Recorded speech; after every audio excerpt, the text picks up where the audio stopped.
Biggity bang, c'est l'âge du podcast, le podcast qui te met en nage, le podcast qui te met la rage, biggity bang, il y a une couille dans le podcast. Bonjour et bienvenue dans le podcast, ou plutôt la résurrection, le retour du podcast, mais également Kinopod, Kino Solo. Donc, je vous propose aujourd'hui Kino Podcast. Et oui, alors, quoi qu'il arrive, surtout, n'oubliez pas d'attacher vos ceintures. It's gonna be a wild ride, babe! Le grand Nicolas Cage, le grand podcast sur Saint-Nicolas est de retour. Nick est de retour lui aussi dans un film étonnant du nom de Longlegs que j'ai vu il y a quelques jours, 3 jours aujourd'hui. Donc ça a mûri un petit peu dans ma tête. Au départ, je devais le faire donc dans le cadre du podcast. Le podcast entièrement dédié à la gloire et à la folle carrière du grand Nicolas Cage. Je devais le faire avec mon père, qui est également à ses heures perdues un cageophile, et qui est donc allé voir le film gentiment avec moi en salle, quasiment 2 jours après sa sortie en Amérique. Et il s'est désisté à la dernière seconde du projet, car il n'a pas été complètement convaincu par le film, qui n'est pas effectivement entièrement convaincant, mais qui a des très belles choses. Et c'est surtout sur ces choses positives dont nous allons focaliser aujourd'hui, car effectivement c'est un film qui n'est pas passé loin d'être, sinon un grand film, en tous les cas un excellent film, et il a et donc surtout quelques morceaux de bravoure, en particulier de la part de Nicolas Cage, qui lui aussi a des erreurs dans le film, mais on va parler de tout ça un peu en détail. Donc quelques légers spoilers aujourd'hui si vous n'avez pas encore vu le film et que vous préférez arriver dessus de façon complètement virginale. Je vous invite donc à arrêter le podcast et à le reprendre dans quelques jours, dans quelques heures, dans quelques années, qui sait, après que vous ayez vu donc Longlegs 2024, un film de Osgood Perkins. Alors, avant tout, un petit rappel qui a son importance. N'oubliez pas de liker, de partager, de commenter, de follower et de vous abonner partout où vous écoutez le podcast, en particulier donc la chaîne YouTube, pour que le show continue à exister grâce à vous. Un pouce et une souscription, et chaque semaine, une nouvelle fantastique vidéo de Romain Lenoff, sauf effectivement comme aujourd'hui, nous avons un Kino Solo spécial, donc pour un film qui est en salle depuis à peine quelques jours. Donc, spoiler alerte, une fois de plus, on va parler un petit peu du film en détail, et en particulier donc de cette folle performance de Nicolas Cage, qui nous a habitués à beaucoup de folles performances à travers une carrière, comme je le disais, très folle elle aussi. Alors, on peut résumer un petit peu, puisque le podcast existe maintenant depuis quelques mois. Il a couvert certains chefs-d'œuvre de la carrière de Nicolas, pas tous encore, mais aussi quelques films un peu moins bons, mais où il était quand même, lui, assez excellent. Certains diront, je suis partie prenante, excusez-moi, les aléas du direct. Et donc, il avait des dettes, il avait des problèmes, il avait une vie aussi comme Elvis Presley, dont il a épousé la fille, comme on l'a vu dans le passé. Excusez-moi, cette émission risque d'être un peu plus longue que d'habitude, mais bon, c'est le premier podcast, le premier Kino podcast sur la chaîne, donc ça a son importance. J'ai même mis un t-shirt spécial Nicolas Cage en son honneur et en le vôtre. Donc, cheers à vous tous. Et donc, il nous avait habitués à une carrière en dents de scie, si on peut dire, où tout d'un coup, tous les 10 films, on pouvait s'attendre tout d'un coup à avoir quand même une espèce de Cage-essence, une renaissance cagienne magnifique, où tout d'un coup, il y avait Au détour d'un Pig, ou Au détour d'un Mandy, donc des films où il était non seulement merveilleux, mais avec des beaux écrins autour de lui, des films qui tout d'un coup étaient un peu mieux que tous les films qu'il a pu faire en Europe de l'Est à une époque de sa carrière. Il a beaucoup été, comme je le disais toujours dans les émissions de podcast précédents, il a commencé à Los Angeles, puis il a bougé vers Las Vegas, puis vers Budapest, petit à petit, mais maintenant qu'il dit avoir payé ses dettes, sa carrière semble s'être recentrée, et lui avec. Après cet étrange film, le talent massif euh, non, le poids insoutenable d'un talent massif, un titre impossible à dire.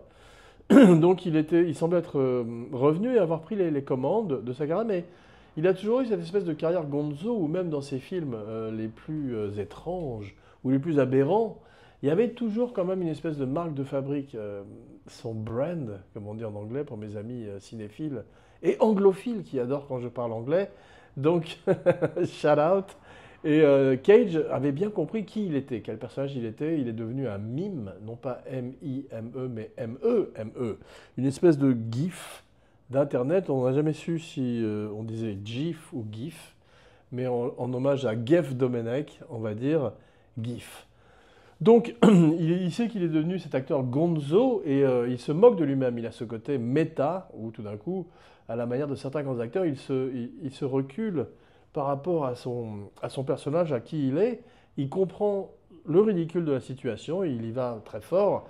Il a inventé ce jeu cartoon carrément, où tout d'un coup, dans le film des frères Cohen, pardon, Arizona Junior, il s'inspirait de Bip Bip le coyote pour son personnage.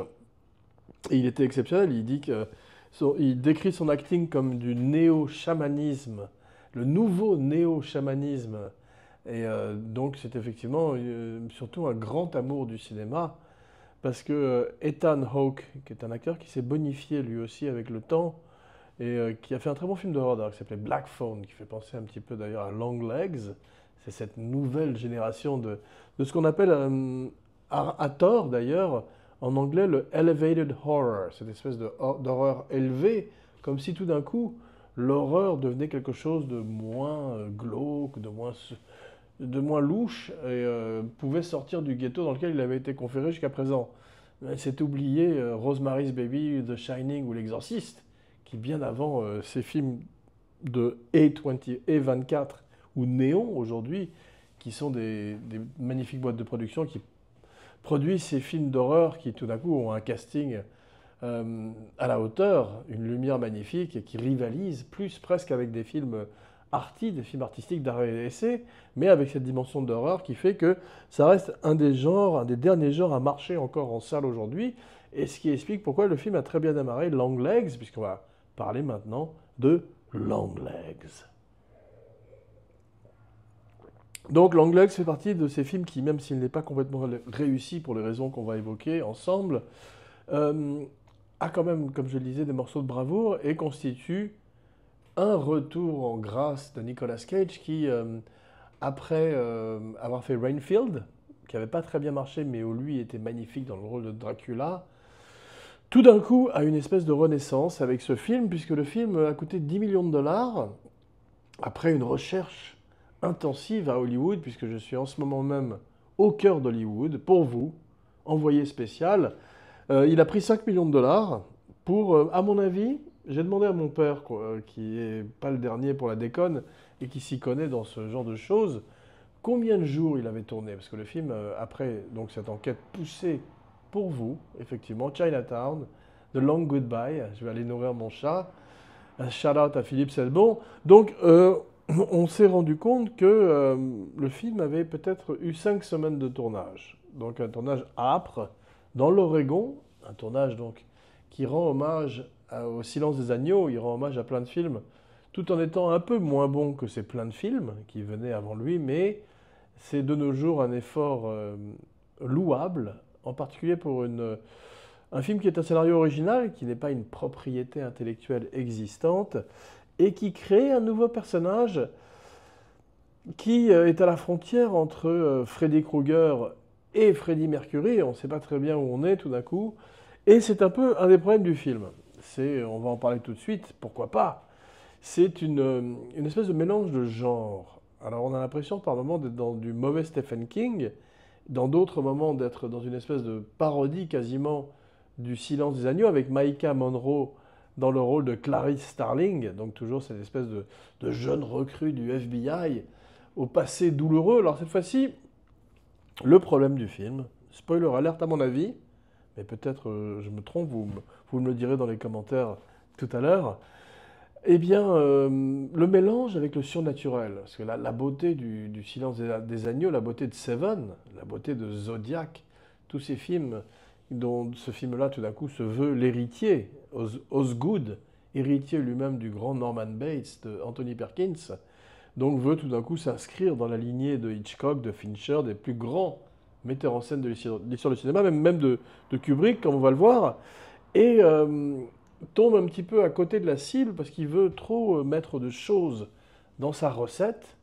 Et effectivement, en amenant l'occulte, en amenant le paranormal, et en le mélangeant à cette espèce de monstre, ce serial killer qui se veut à la fois le Zodiac Killer, Charles Manson, on va voir par le satanisme, la satanique panique, et en particulier le fait qu'il a des disciples, à la manière de Manson, ou à la manière des gourous de sectes.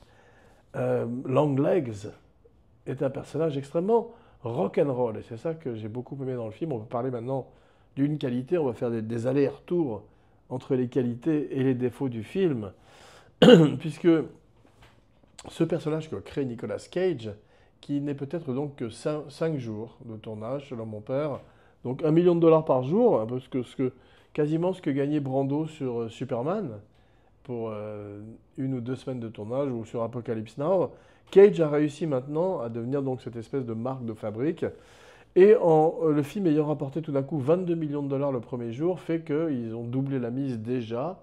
Et comme il y a un appel encore pour les films d'horreur et que Cage a son propre public quand il est dans le bon véhicule, comme celui-là, eh bien tout d'un coup, il y a une salle qui était un dimanche, quasi pleine, une petite salle, et où on s'est tapé avec mon père 40 minutes de bande-annonce. On n'en pouvait plus. Tous ces films donc, dont je parlais de néon, de A24, qui se ressemblent tous. Ces films où tout d'un coup il y a une espèce de nappe anxiolytique autour des personnages et des spectateurs dans la salle, avec un son tonitruant qui a fait péter les oreilles des 3 premiers rangs. Voilà. Donc, ce qui est très intéressant, c'est que Cage a vendu du projet très tôt, en fait, mon héros, Nicolas Cage, et il prend contact avec Osgood Perkins, qui n'a pensé qu'à 2 acteurs pour le rôle, soit Brad Pitt, soit Nicolas Cage. Et je comprends, parce qu'effectivement, Brad Pitt a cette dimension de folie où tout d'un coup, il pourrait faire en 5 jours un personnage qui n'est peut-être que 12 minutes à l'écran. Ça rivalise les 10-15 minutes de Hannibal Lecter. Alors, parlons de l'éléphant dans la pièce, effectivement, c'est moins bien que Le Silence des agneaux, qui est un film parfait, un film où tout d'un coup, comme les grands chefs-d'œuvre du cinéma, les planètes se sont alignées.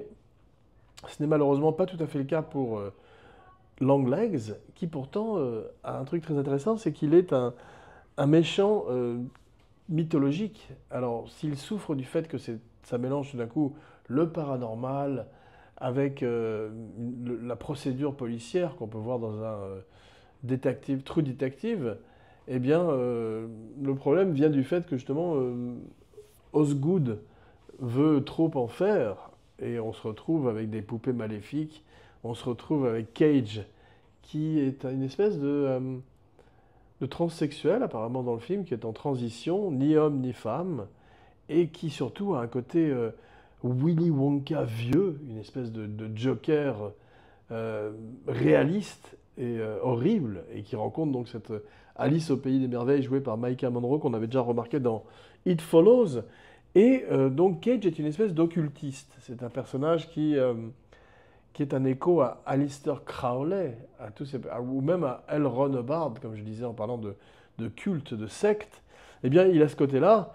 Et c'est vrai que ça amène trop de couleurs au film. S'ils étaient restés plus près d'un film de serial killer, plus près des Mindhunters de Fincher, en créant avec Cage cette espèce de personnage qui s'inspire aussi de Tiny Tim. Je ne sais pas si vous connaissez, qui était un glam rocker terrifiant dans les années 70 en Amérique, et qui était une star des talk shows parce qu'il avait vraiment un drôle de look avec ses cheveux longs à la Weird Al Yankovic, que reprend un peu Nicolas Cage, qui donc a ce visage bogdanovien à la Mickey Rourke, fin de carrière, et qui est intéressant dans la mesure où c'est effectivement ces chirurgies esthétiques qui sont des massacres.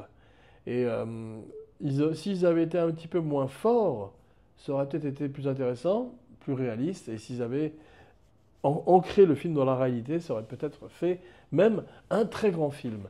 Mais Nicolas Cage, en créant ce personnage de Longlegs, donc un personnage digne des contes de fées, on a vu qu'il avait aimé Gretel et Hansel de Osgood Perkins, qui était donc une espèce de relecture de la fable du conte de fées, eh bien, il y a cette dimension conte de fées avec Longlegs, qui a un look extraordinaire, qui est très présent dans la neige, un film frigide, et qui montre aussi, à la manière de Mandy, ou à la manière de Il était une fois à Hollywood, la petitesse et la médiocrité de ces gourous ou de sectes, ou en tous les cas de ces personnages qui peuvent, à un niveau religieux, motiver une espèce de ferveur chez des disciples très misérables aussi, malheureusement. Ce qu'on peut voir dans La Nuit du Chasseur, d'ailleurs, puisqu'il y a donc toute cette ramification sataniste. Ça se passe à l'époque de Clinton, donc pas de portable, pas d'Internet, et la fin de la satanique panique amorcée avec Manson et avec Rosemary's Baby. Donc tous ces films ou ces événements qui ont changé le visage de l'Amérique. Donc Osgood Perkins, qui est donc le fils de Norman Bates, voilà un beau titre, le fils de Norman Bates, est un formidable metteur en scène parce qu'avec un tout petit budget, il arrive, et dont Nicolas Cage prend la moitié, il arrive quand même à créer une ambiance, une atmosphère avec des cadres, avec des travelling avant très lents, où tout d'un coup on se met à chercher, à scruter à travers l'écran cette grammaire un petit peu du found footage, où est Waldo d'horreur, où on se demande d'où va sortir le jump scare. Alors, heureusement, il n'y a pas trop de jump scare, il n'y a pas trop de sauts à l'image, malgré ce son extrêmement violent qui a terminé, qui a achevé mon père, qui lui a mis le coup de grâce d'une certaine manière. Eh bien, le film gagnerait à avoir quelques scènes de plus avec Nicolas Cage pour qu'il puisse développer ce personnage dont on comprend en filigrane qu'il est un ancien rocker, un ancien glam rocker, comme je disais, un peu rock progressif, puisque sur la bande-son, une excellente bande-son du frère d'Osgood Perkins, donc une famille très créative, on trouve T-Rex, et donc ce côté glam rock fantastique. Et Nicolas Cage joue un personnage qui apparemment a été membre d'un groupe de rock glam, et qui petit à petit a embrassé le satanisme et le mal, mais avec le même côté à la fois terrifiant et ringard que pouvait avoir le tueur du Zodiac, où tout d'un coup c'est un type qui s'est créé ce personnage, comme on voit dans le film de Fincher, dans cette scène terrifiante au bord du lac. Eh bien, on sent que le personnage créé par Nicolas Cage, dont Nicolas Cage a dit lui-même, dès qu'il a lu le scénario, il a dit il y a quelques années, parce que le film apparemment a été fait il y a 5 ans quand même, donc ça fait partie de ces films qui ont peut-être souffert du Covid, comme nous tous. Nicolas Cage a dit, en lisant le scénario, et il l'a dit il y a quelques années dans une interview, il avait dit c'est une version de Gepetto maléfique.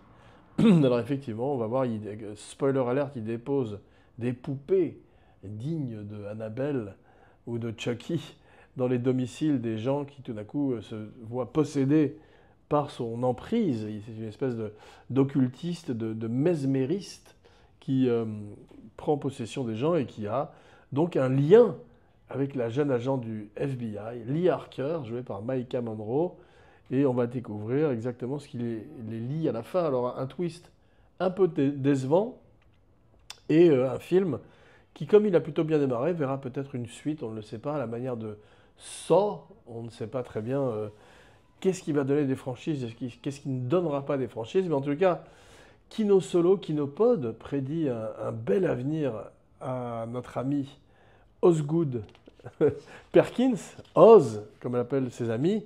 Et donc, pour terminer sur la dimension rock et glam rock, ça a inscrit le film dans la filmographie de Nicolas Cage, en particulier avec Mandy, où tout d'un coup, c'était également une secte, mais cette fois-ci, une secte très très proche également de Manson, avec des disciples tous plus monstrueux les uns que les autres, et tout d'un coup, ce lien toujours avec la musique folk, et avec des gens qui ont un peu raté leur coup dans la musique, à la manière de Charles Manson.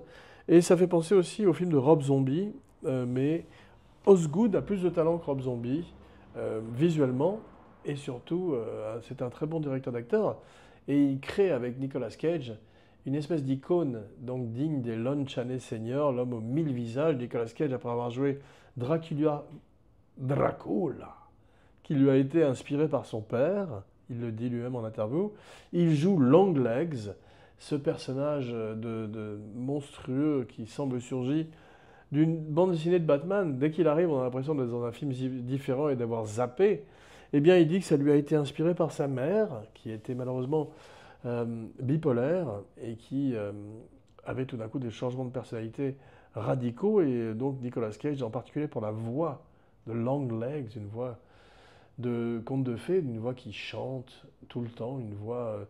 il a ce côté un peu joueur de flûte de Hamelin, mais monstrueux, par qui le malheur arrive. Et ça, c'est la dimension mythologique du film qui est plutôt réussie.